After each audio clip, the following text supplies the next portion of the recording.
Ladies and gentlemen, thank you very much for inviting me to this meeting. On behalf of the Japanese government, I really appreciate your attention on the issue of the human rights in DPRK. As Japanese ambassador in charge of the United Nations, today I'd like to mainly talk about COI, Commission of the Inquiry of the United Nations, which was just established this March in Geneva. Japan believes that the establishment of the COI is a kind of epoch-making, groundbreaking event for tackling on the issue of the human rights in DPRK. And as my American colleague mentioned, this COI was established by the co-sponsoring of EU and Japan, and supported by US, ROK, and international community. First of all, let me say, what is COI? COI stands for Commission of Inquiry, and this commission was established under the authority of the resolution of the United Nations Human Rights Council. And then this COI, on behalf of the international community, have a kind of mandate to have an investigation on the comprehensive situation of the human rights situation in DPRK. And with our best understanding, COI is one of the strongest tools or device for the Human Rights Council of the United Nations to tackle on the issue of the human rights.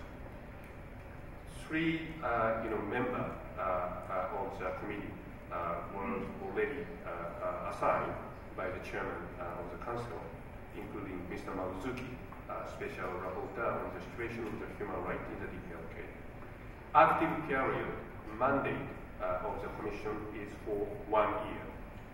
Then first in September this year at the Human Rights Council in Geneva, and December at the United Nations General Assembly in New York, this commission is required to give an oral update on the situation on the human rights in DPRK. Then in March next year in Geneva again, at the Human Rights Council, it is expected that the COI will present a final report on the situation of the human rights. I want to say that this is not the first time for Human Rights Council to establish this kind of commission. For example, in the past, similar COI had been established for the issue of the human rights situation in Libya and Syria. Ladies and gentlemen, so second, I'd like to explain a kind of background or history, why and how this commission was established. Actually, since many years ago, every year, EU and Japan co-sponsored resolution on the human rights situation in DPRK at two different arenas. One is Human Rights Council in Geneva, which is held in March, and another is the third committee of the United Nations General Assembly, which will be held in New York in autumn. And every year on these two occasions, Japan and EU presented a resolution on the human rights situation in DPRK. And as for Human Rights Council in Geneva, since 6 years ago, 6 times consecutively, the resolution had been adopted. And at the General Assembly in New York, since 8 years ago, consecutively 8 times, the resolution had been adopted. So by adopting these resolutions twice every year, we, international community and the United Nations, could present a clear message to DPRK and international community, the importance for resolving the human rights issue in DPRK. Then that could send clearly a clear message to the leader of the DPRK, the willingness of us on this matter. And as I said, that every year these resolutions have been adopted by majority, but every year the number of the members of the United Nations which vote for the resolution came to increase. Then finally, last year, the first time in the history that the resolution at the Human Rights Council at the United Nations General Assembly in New York had been adopted without a vote. That means by consensus. And also that was a very important thing, a message of the international community on this matter. However, well, just like American Minister mentioned, even though we are having this kind of initiative every year, we could not see any development at all on the situation of the human rights in DPRK.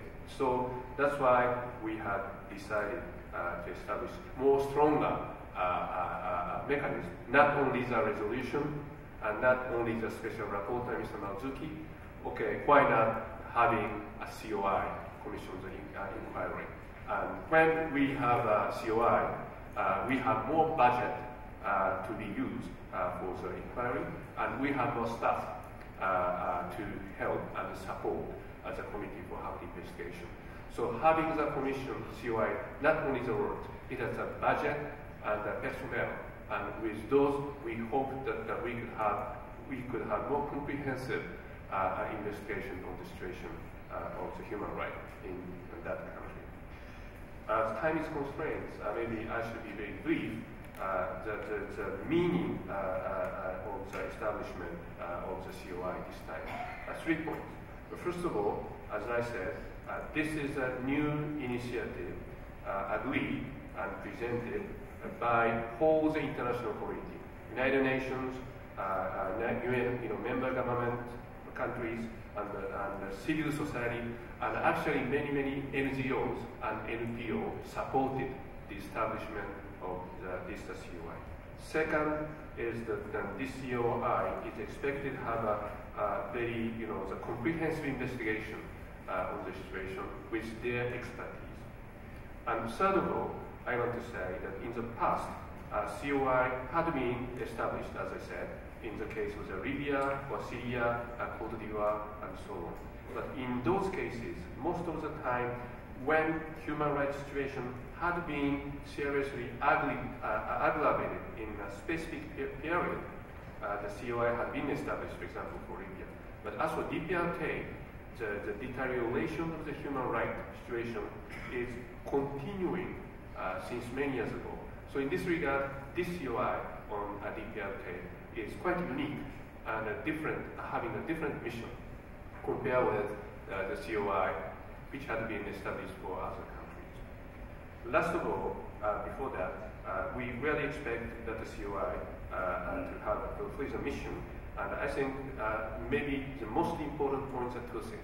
One is DPRK should accept the visit of the Commission to that country. Actually, Mr. Mazuki, Special Rapporteur, he never be allowed to visit DPRK, even though he is a Special Rapporteur on the situation of the human rights, the DPRK. In the past cases of the Libya and Syria and so on, most of the cases, those countries had accepted the visit of the Commission to the capital and have a meeting with that. DPRK, as a member of the United Nations, should accept the visit to the Commission. Two is that other related countries, just like Japan and ROK and China and so on, COI should visit those countries and have a face-to-face meeting, have a first-hand information about human rights issue of the DPRK. Japan is very eager to accept the COI member as soon as possible to Tokyo, then have a meeting with government official and also the victim of the human rights issue. And very last of all, before closing my remarks, I have to say something about the very Japanese issue on the human rights in DPRK. It's the abduction issue. Maybe as many of you already know, so I do not go into detail, but we have many Japanese who have been abducted by DPRK and never come back to Japan yet.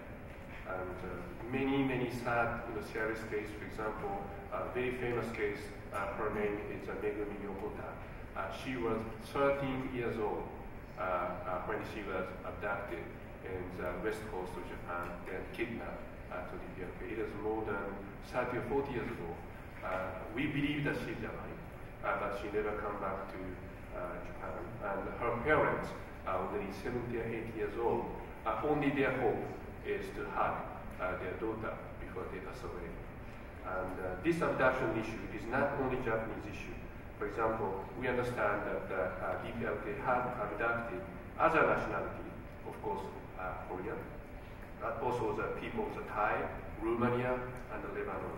And I think that so this is abduction is one piece of the very important part of the human rights abuse, which COI should investigate coming 1 year.